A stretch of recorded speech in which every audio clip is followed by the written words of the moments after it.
প্রধান উপদেষ্টার প্রেস সচিব শফিকুল আলম বলেছেন, নির্বাচন ফেব্রুয়ারিতেই হবে। এমন কোনো শক্তি নেই এটি প্রতিহত করবে।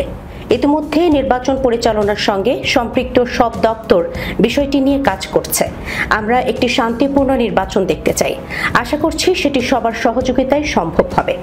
শুক্রবার দুপুরে মাগুরার পারন্দুয়ারিতে জুলাই গণঅভ্যুত্থানে শহীদ মেহেদী হাসান রাব্বি ও আল আমিনের কবর জিয়ারত শেষে সাংবাদিকদের প্রশ্নের জবাবে একথা বলেন তিনি। প্রেস সচিব বলেন, যারা জীবন দিয়ে আমাদের জন্য একটি স্বাধীন দেশ দিয়ে গেছেন তাদের মর্যাদা সমুন্নত রাখতে সবাই ঐক্যবদ্ধভাবে সুখী সমৃদ্ধ বাংলাদেশ গড়তে হবে।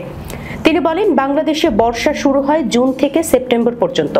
বর্ষা শেষ হলে দেখবেন পাড়া মহল্লায় নির্বাচনের আমেজ নেমে এসেছে। সম্ভাব্য প্রার্থী ভোটের জন্য দুয়ারে দুয়ারে যাবেন। পাড়ায় পাড়ায় ভোটের অফিস হবে। এই ভোটের আমেজ সর্বত্র ছড়িয়ে পড়বে। আমরা নিশ্চিত তখনও কারো মনে যদি কোনো সন্দেহ থাকে সেই সন্দেহটুকু চলে যাবে।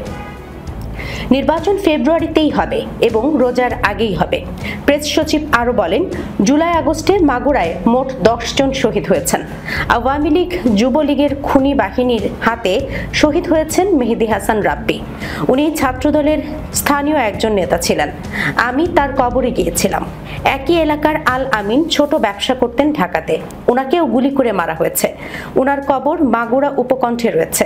সেখানেও গিয়েছিলাম ফুল দিতে। মাগুরা জেলায় মোট 10 জন শহীদ আছেন। বাকি 8 জনের প্রত্যেকের কবরস্থানে যাব।